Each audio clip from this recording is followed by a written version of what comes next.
আচ্ছা, এই মুহূর্তে লাইভে আসলাম।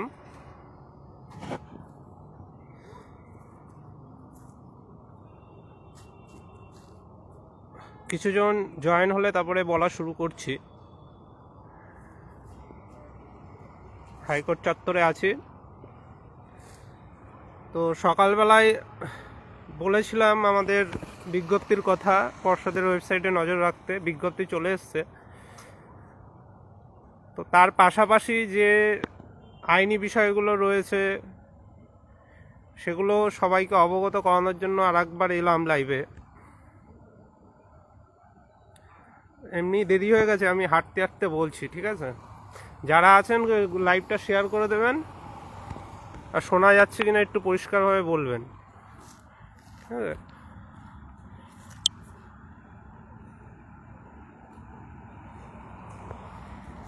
শোনা গেলে বলবে। দেখুন, আমরা ছেলেমেয়েরা যখন ইনবক্সে জানাচ্ছিল যে একটু পর্ষদে যাও দাদা, বাংলা মিডিয়াম কবে শুরু হবে, অনেকে প্যানিক করছিল।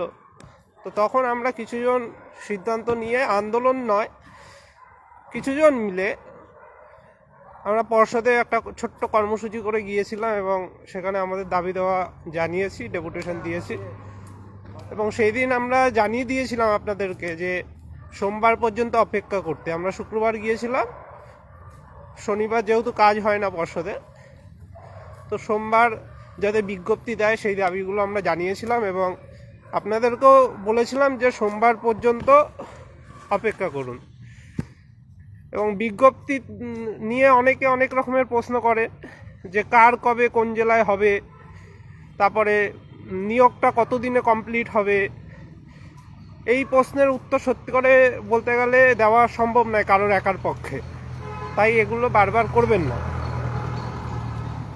সমস্ত সিদ্ধান্ত আগে থেকে খাতায় লিপিবদ্ধ নেই যে এই তারিখে এই করব, এই জেলার এই সময় হবে, কোনো পরিকল্পনা ওইভাবে কিন্তু নেই। সিদ্ধান্ত হয়, তারপরে কাজ চলে।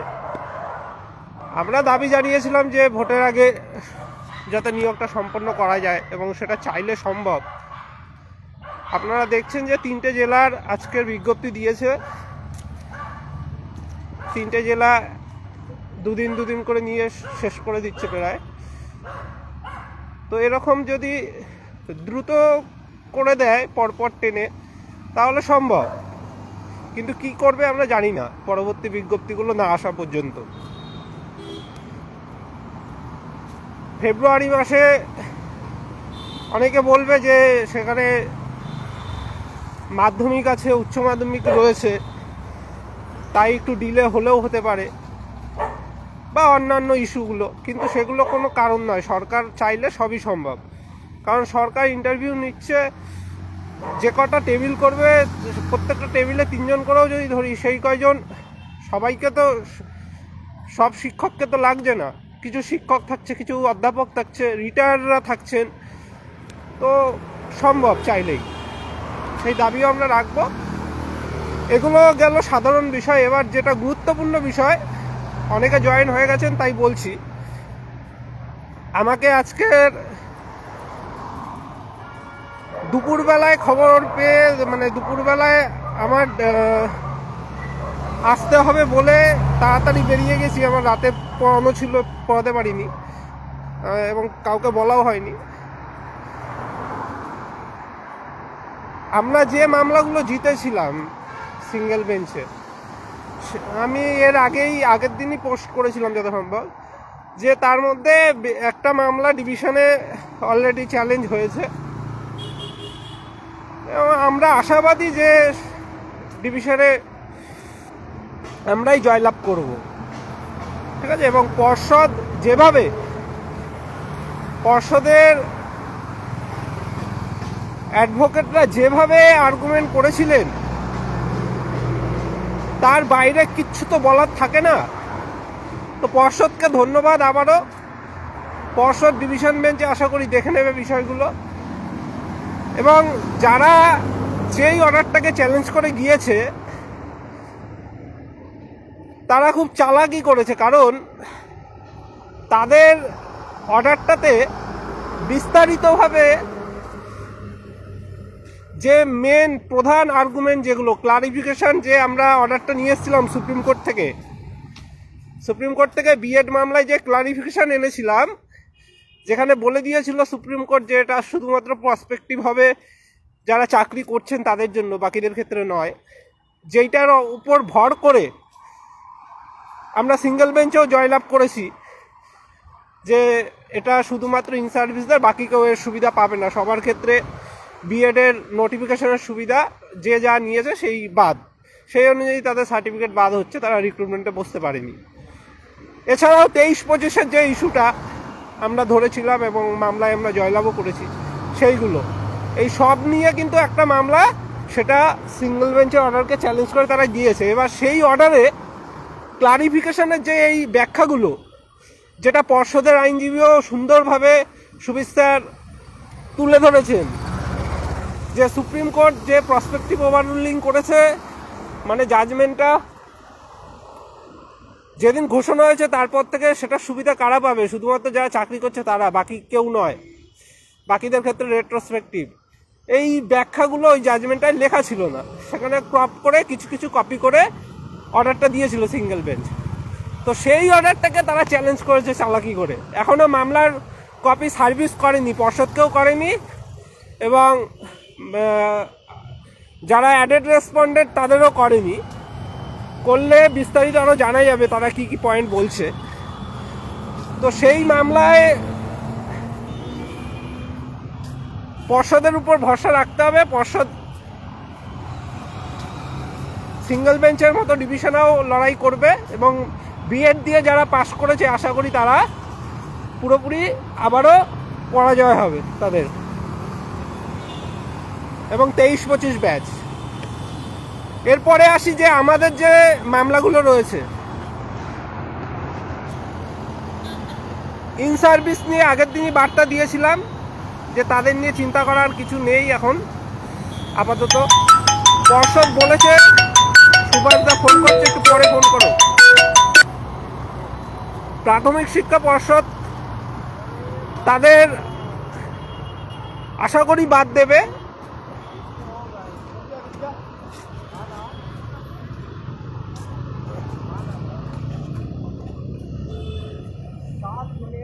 পর্ষদ আসলে সমস্ত তাদের যেটা সিদ্ধান্ত, সেটা তো সরাসরি কাউকে বলতে পারে না, আমরা ক্যান্ডিডেট, আমাদেরও বলতে পারে না, তাই তারা সরাসরি বলবে না যে আমরা এইটা করতে চলেছি, এইটা করব, এইভাবে করব, এগুলো বলে না। কিন্তু আমরা যেটুকুনি আভাস পাই, যেটুকুনি বুঝি, সেই প্রেক্ষিতে কিন্তু আপনাদের জানাই। আপনারা অনেকেই প্রশ্ন করেন, হ্যাঁ বা না এর উত্তর চান, যে পর্ষদ কি এটা করেছে, পর্ষদ ওদের কবে ইন্টারভিউতে ডাকবে, পর্ষদ ইন সার্ভিসদের বাদ দেবে কিনা, পর্ষদ মিথ্যা তত্ত্ব দিয়ে যারা বসেছে তাদের বাদ দেবে কিনা, ইত্যাদি প্রশ্ন করেন। কিন্তু একটা জিনিস বুঝবেন যে পর্ষদ একটা নিরপেক্ষ সংস্থা, এবং সেখানে আইনত যেটা ঠিক সেটাই পর্ষদ করবে, এবং তাদের যেটা ঠিক মনে হয় সেটা পর্ষদ করে। পর্ষদ তাদের সিদ্ধান্ত আমাদের জানায় না, ঠিক আছে, যে আমরা এটা করব এরকম পুরোপুরি সিদ্ধান্ত জানাবে না। আমাদের যতটুকু আমরা আভাস পাই আলোচনার মাধ্যমে, সেই বিষয়ে আমরা পদক্ষেপ করি। আমরা আমাদের দাবি তুলে ধরেছি, এবং ইন সার্ভিস নিয়ে পর্ষদ সদর্থক ভূমিকা নেবে বলেই আমাদের মনে হয়েছে, এবং তারা বলেওছে যে আগের মামলার কথাগুলো থেকে শুরু করে সমস্ত বিষয়, যদিও সেটা সেই নিয়োগের পরিপ্রেক্ষিতে ছিল অর্ডারটা, তো ওটা সময়ে হবে, চাপ নেই।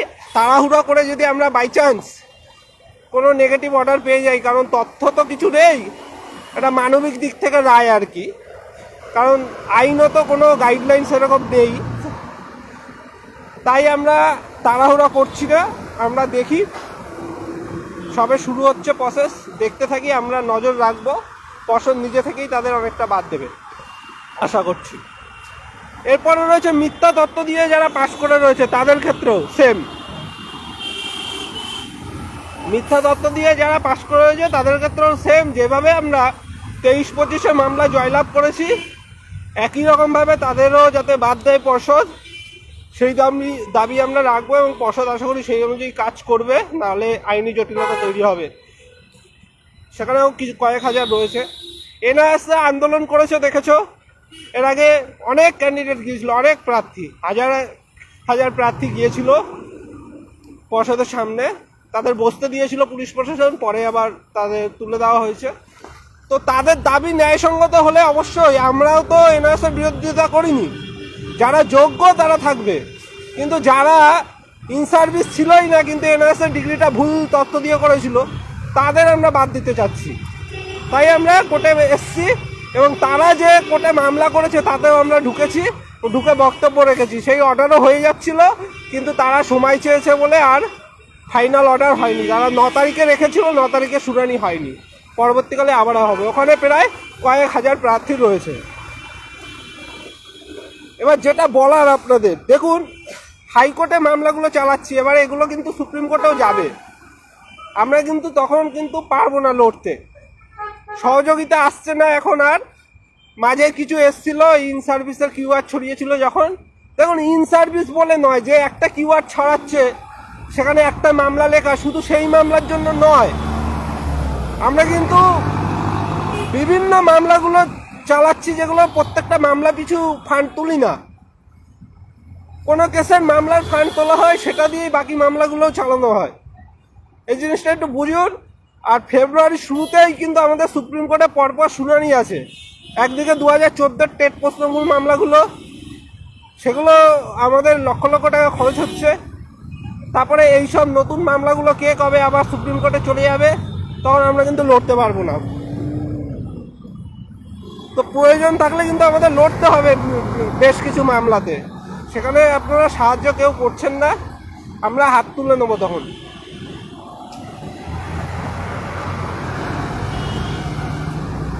আর যারা যারা রয়েছে এখানে কিওয়ার্ডটা একটু দিও, যারা লাইভ দেখছো, যারা নতুন ক্যান্ডিডেট অনেক আছে, মেসেজ করে দেখি কোনো গ্রুপে নেই, তাদেরকে বলবো একটু সাহায্য করুন। আর কবে করবেন, 2-3 বছর হয়ে গেছে।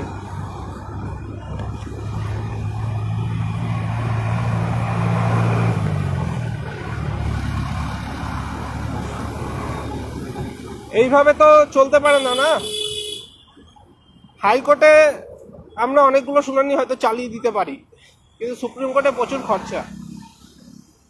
এরপরে পরপর মামলাগুলো যখন সুপ্রিম কোর্টে যাবে আমাদের কিছু করার থাকবে না, হাত তুলে নিতে হবে।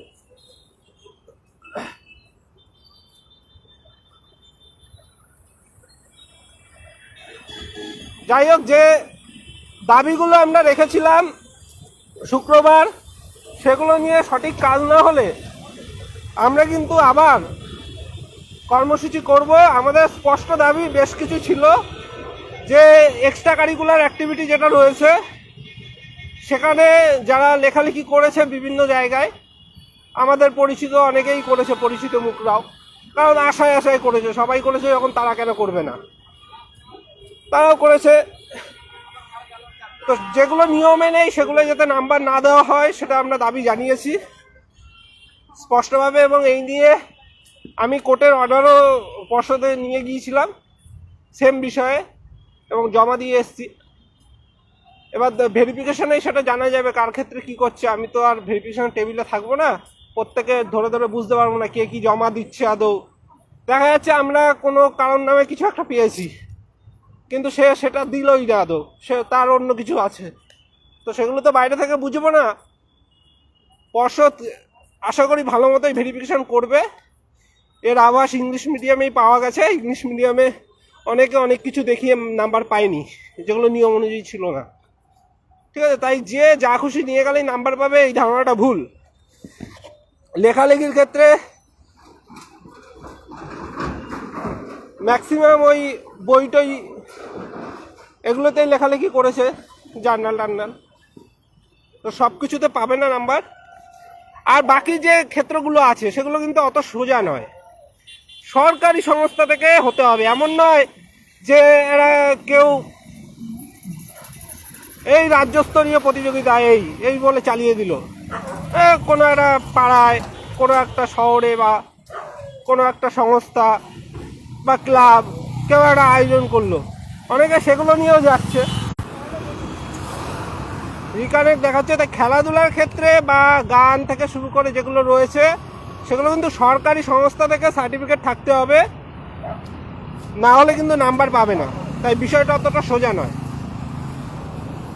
তো এগুলো গেলো এক্সট্রা কারিকুলাম অ্যাক্টিভিটি। এগুলো নিয়ে আমরা বলেছিলাম কর্মসূচি করবো, কিন্তু ছেলেমেয়েরা তো ওই একটু দেখলো, একটা ডেপুটেশন দিয়েছি কোথায়, একটা মেল করেছি কোথায়, তাই দেখে অনেকে আনন্দ পায়, কাজের কাজ হয় না। আমরা এর আগে যা করার করেছি, তাও একটা ছোট করে কর্মসূচি সেদিন করেছি আন্দোলন হিসেবে, প্লাকার্ড দিয়ে গিয়ে। পরবর্তীতেও প্রয়োজন হলে করব, যদি আমরা এরকম কোনো সোর্স মারফত জানতে পারি যে এগুলো নিয়ে কোনো কিছু হচ্ছে ভিতরে। আপনারাও নজর রাখবেন, বিশেষ করে যেগুলো বললাম মিথ্যা তথ্য দিয়ে যারা পাশ করে আছে তাদের প্রতি নজর রাখবেন। তারা আদৌ বসতে পারছে কিনা ইন্টারভিউতে, ইন সার্ভিস কেউ বসতে পারলো কিনা ইন্টারভিউতে ভেরিফিকেশানকে ফাঁক দিয়ে, এইগুলো আপনারাও লক্ষ্য রাখবেন। যদি জানতে পারেন কিছু অথেন্টিক তাহলেই জানাবেন। ওই শোনা কথায় বাড়ি বসে অনেকে অনেক কিছু শুনছে আর লিখছে। প্রথম দিনের ইন্টারভিউতেই তাই হয়েছে। যারা ওখানে সারাদিন পড়ে রইল তাদের কথার গুরুত্ব নেই, আর তাদের কথা শুনে হালকা অনুমান করে বিতর্ক শুরু করে দিচ্ছে বাড়ি বসে। ঠিক আছে, অথেন্টিক কিছু পেলে তবেই শেয়ার করবেন, এছাড়া করবেন না। এর পাশাপাশি শূন্যপদ বৃদ্ধির দাবি তো থাকছেই, এবং যারা লোকোমোটর রয়েছেন পিএইচদের তাদের একটা সমস্যা, সেটা কোর্টের মাধ্যম ছাড়া সমাধান হওয়া সম্ভব নয়, কারণ পর্ষদের হাতে ক্ষমতা নেই। আগেই বলেছি, তাদের অনেকে যোগাযোগ করেছিল, সাবধান থেকে শুরু করে তাদের সাথে কথা হয়েছিল। যাদের ওই লোকোমোটর নিয়ে একটু সমস্যা রয়েছে তারা কোর্টের রায়ে আগে রোস্টার চেঞ্জ হবে, তারপরেই তার সমাধানটা হবে। আর শূন্যপদ বৃদ্ধির দাবি আপনারা দেখেছেন যে শূন্যপদ যে কোনো সময় বাড়ানো সম্ভব। সেটা নার্সের নিয়োগের ক্ষেত্রেও হয়েছে, সেটা কিন্তু পুলিশের ক্ষেত্রেও হয়েছে। নার্সের ক্ষেত্রে অনেকটা শূন্যপদ বাড়িয়ে দিয়েছিল। তো আমাদেরও প্যানেল বেরোনোর আগে সেটা বাড়াতেই পারে, দাবিটা কন্টিনিউ রাখতে হবে।